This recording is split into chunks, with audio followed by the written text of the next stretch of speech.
Hola, mi nombre es Isleni Rodríguez, soy estudiante de Ingeniería Electrónica de la Universidad de Los Llanos, actualmente cursando la materia de Instrumentación Electrónica. Hablaremos sobre los puentes de corriente alterna, entre ellos dos muy importantes, pero primero, las generalidades. Estos usan una mediación indirecta, lo que quiere decir que usan el método de flexión. Este método deforma un elemento a partir de una fuerza, la cual puede ser magnética o eléctrica, como lo detectan estos puentes.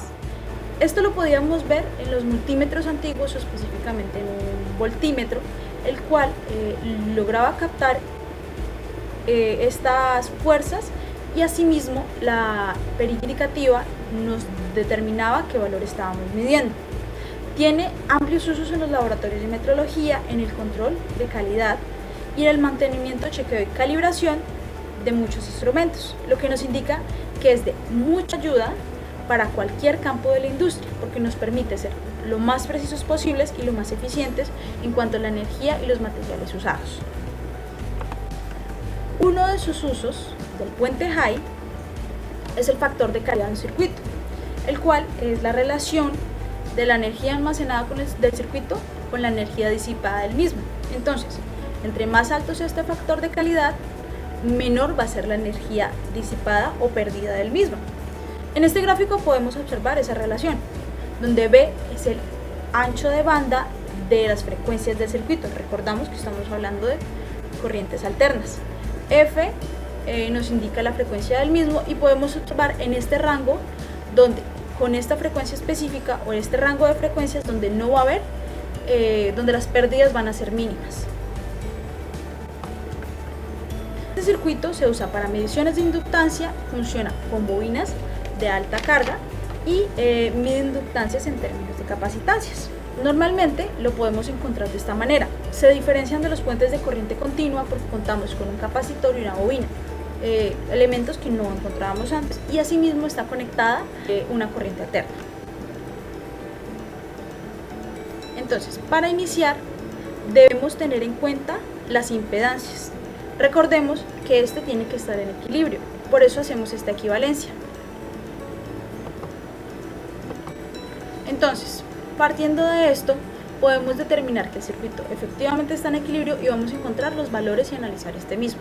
Primero debemos definir las impedancias de cada componente. Por ejemplo, al analizar esta rama encontramos con Z1, que sería nuestra primera impedancia, que la relacionamos con nuestra resistencia más la impedancia del capacitor, y asimismo realizamos este proceso con la segunda rama, Z2, con la tercera rama, Z3, y con la cuarta rama, teniendo en cuenta que aquí nuestra impedancia va a cambiar debido a que ya no es un capacitor, sino que contamos con un inductor.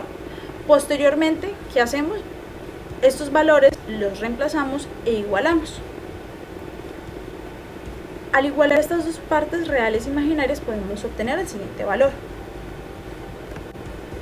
Entonces, continuamos, se reordenan las igualdades en partes reales y partes imaginarias y obtenemos el siguiente cálculo, donde vamos a poder obtener Rx, que es nuestra resistencia que nos permite analizar nuestro valor de inductancia.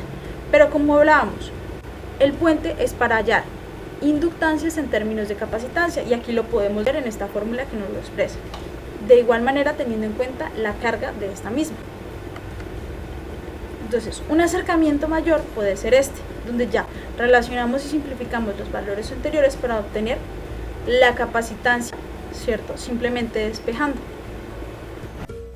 El puente de Cherry es uno de los puentes más importantes de corriente alterna, cuya característica es la de hallar capacitancias desconocidas, aunque también se usa para medir las propiedades de aislamiento con ángulos de fase cercanos a 90 grados.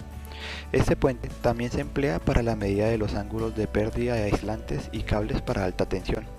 Para realizar esta medida, el nudo que une las ramas donde se encuentran las resistencias R2 y R3 se conectan a tierra.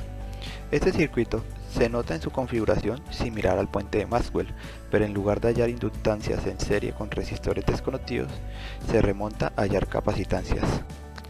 Las ventajas que ofrece el puente de Cherry son que las ecuaciones de balance están libres de frecuencia y la disposición del puente es menos costosa en comparación con los otros puentes.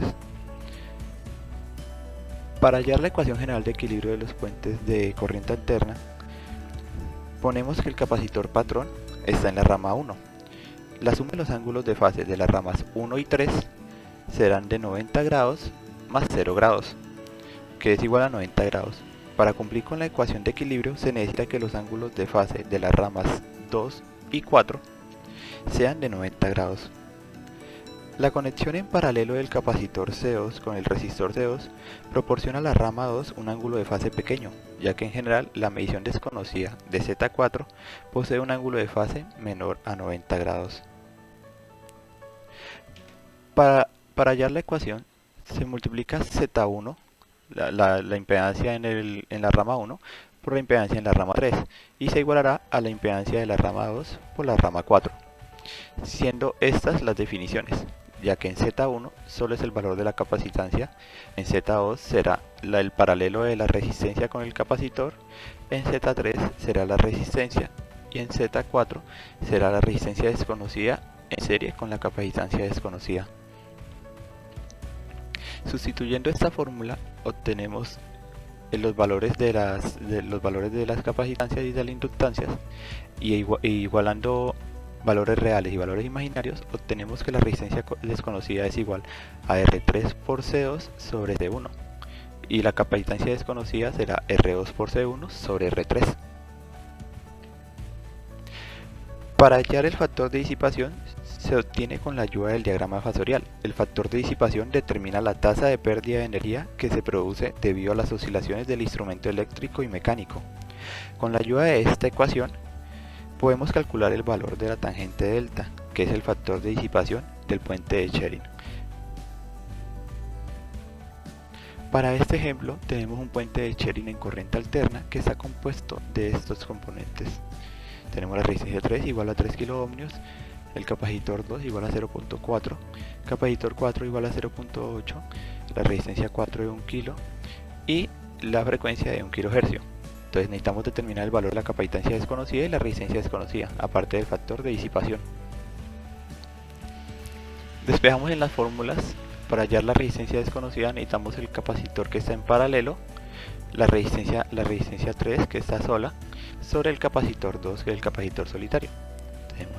Tenemos aquí la ecuación y nos da que la resistencia desconocida es 6 kiloohmios.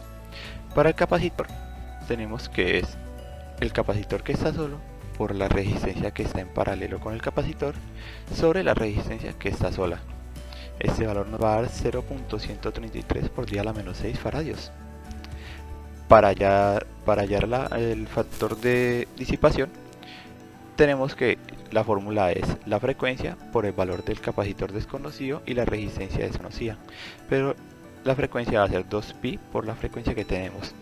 Entonces tenemos 2 por 3.14 por la frecuencia que era de 1 kHz por los valores de la capacitancia y de la resistencia, dándonos un factor de disipación de 5.011. Tenemos, igual que en el pasado, tenemos las resistencias que conocemos, tenemos los capacitores y aquí en el voltímetro tiene que darnos un valor de 0 o muy cercano a 0. Entonces vamos a correr la simulación y pueden ver que el puente está equilibrado. El puente da un valor cercano a 0. Gracias.